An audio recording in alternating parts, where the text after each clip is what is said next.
mga kasabong. Kaya po ako nag-share dahil madami po akong napagdaanan na mula sa sisiw hanggang sa paglaki, yung wellness niya wala dati.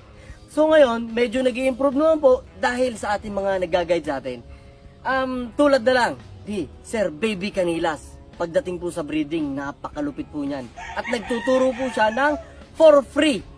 For free ha mga kasabong, ganun po kabait ang ating si Baby Canilas. So yun mga kasabong, hindi pa po tayo graduate dyan sa kanya, sa mga tinuturo niya po. Actually, nasa first step pa po tayo doon sa mga vaccination program niya mga kasabong. Then soon, isi-share po natin sa inyo mga kasabong. Dahil sa Baby Canilas ay siguro po, hindi po kaya ng oras na mag-share sa atin through internet. So, ako po ang magiging hakbang para magiging maturuan po ng about wellness mga kasabong. So yung mga kasabong, dadako na tayo sa pagpili na ng pulit. Doon muna tayo sa pagpili ng pulit, ang ating content ngayon mga kasabong. So ayun mga kasabong, ito po yung magiging model natin para sa pag-share po natin ng kaalaman sa pagpili ng brood pulit. Ayun mga kasabong, ito pong kaalaman na to ay bago ko lang din po natutunan. Kaya ako po i-share para sabay-sabay po tayo matuto mga kasabong. Ayun mga kasabong, sa pagpili ng ating brood pulit, basically, tingnan po natin yung tindig po nila. Mga kasabong, tingnan po natin kung balansyado at maganda po yung angat ng kanilang balikat. Dahil mga kasabong, kahit naman po tayo mga tao, mga kasabong, pag nakita po natin yung babae magandang lumakad at magandang alagaan yung kanyang sarili, nagugustuhan po natin yung mga kasabong. Ganon din po sa mga pulit, mga kasabong. Tingnan po natin kung maganda po sila lumakad, kung maganda po ang balikat nila at balansyado yung tindig nila. Hipuin na po natin mga kasabong. Ayun po sa manok lang po yun. Ang kaibahan po sa tao, pagka maganda po lakad at maganda yung balikat, di po natin pwedeng hipuin. So yun mga kasabong, balik po tayo doon. So yun mga kasabong, sa panlabas po muna tayo sa panlabas. So pag nahipo na po natin ang pulit, kasi meron pong mga taas ang ganito, masyado nakababa, dapat po 45 degree lang mga kasabong. Dapat medyo ganun lang po mga kasabong. Dahil sa lalaki po, kita po natin sa ating mga stags o sa mga manok natin, pagka po masyadong tirik yung buntot po niya, hindi po maganda yung mga kasabong. So yun, ang technique mga kasabong, pag ang buntot ng pulit ay hawak mo papunta dito, itaas mo siya, sabay mo bitawan. Pag binitawan mo po siya at tumutok po siya ng 45 degree, maganda po yun mga kasabong. Ayun po trivia po yun. So yung mga kasabong, ito po, hawak niyo po siya ng ganito, mga kasabong, basically, pababa, pataas, o 45 degree. Hawakan niyo po siya ng batakan niyo po. Tapos, pag pumunta po siya ng 45 degree, okay po yun. Yun po yung balansin ng tamang buntot ng pulit mga kasabong. Ayun po, turo lang din po sa atin yan. So yun mga kasabong, panlabas na kaanyuan lang po yan mga kasabong ng ating pulit. So yun, titingnan naman po natin yung mata. So mga kasabong, ganito po ang pagtingin po kung paano po sa magandang mata ng pulit po natin. Hawakan po natin siya ng ganito. Ayan, hawakan po natin siya ng ganito. Tapos, tingnan po natin kung kita po yung mata niya. Dapat kita po yung mata niya, yung eyeball po eyeball po dapat ang kita. Kailangan medyo luwa mga kasabong.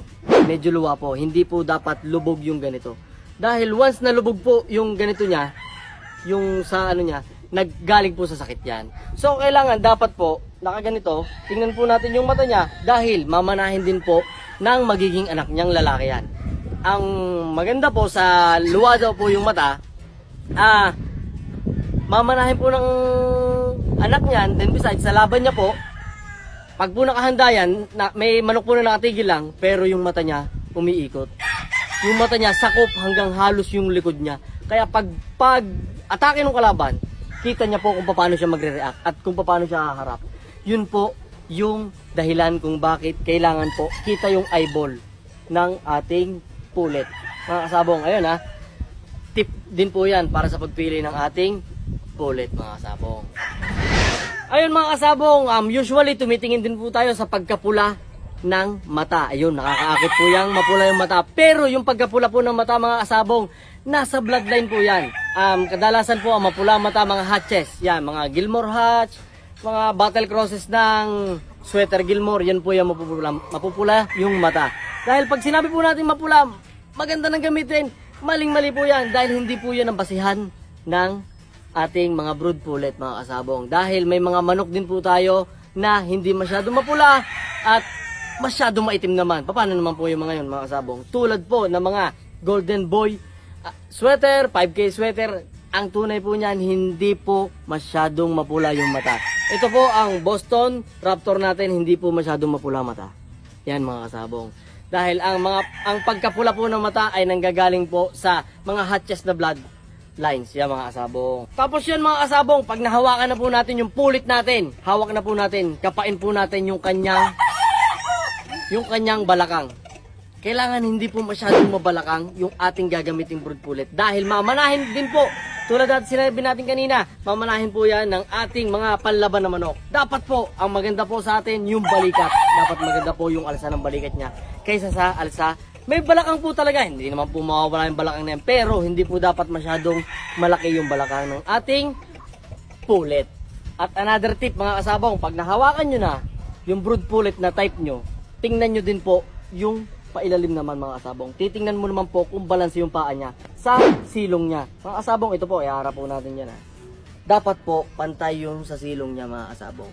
Kita po yan, makikita po yan. Dahil mga kasabong, makikita po natin sa ibang pulit na pamimilian po natin. Meron po dyang nakaganito, nakaganyan, hindi po balanse, sakang pike. Ayan mga kasabong, dapat kita po natin sa silong ng manok natin nagagamitin na brood pullet, dapat po balanse mula sa hita hanggang sa paa po niya mga kasabong.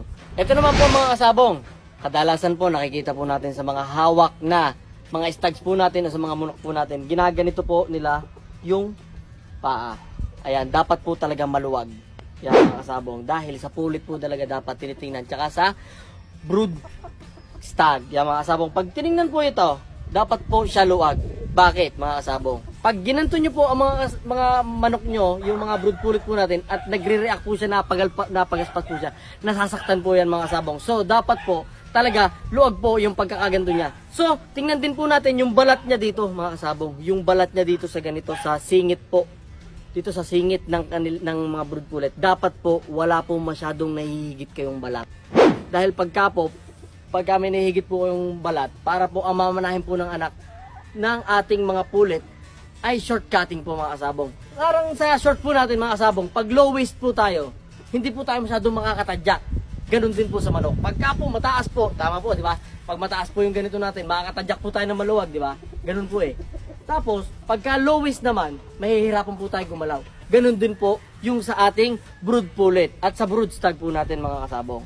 Yon ang mga tip mga kasabong. Ito mga kasabong, last tip po natin, meron po tayong tatanggalin po dito sa ating pullet pagka nakapamili na po tayo mga kasabong. Boy, gupitin mo to.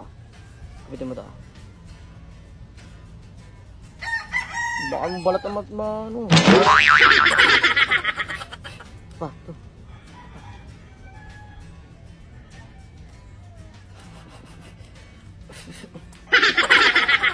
Ayun mga kasabong, ang ginupit po natin yung sa ilalim po ng puwet niya. Dahil mga kasabong, ito hindi pa po masyadong gupit to eh, dapat po talaga tanggal. Pinakita ko lang po dahil may tuturo po ako sa inyong tip para malaman po natin kung pwede na pong gamitin ang pullet or hindi, kung malapit na siya magfertile or hindi pa mga kasabong. 2 finger tip mga kasabong. Ito po sa ilalim ng, hindi po ng puwet o sa ilalim na rin po ng puwet, pero nandyan po yung sipit-sipitan.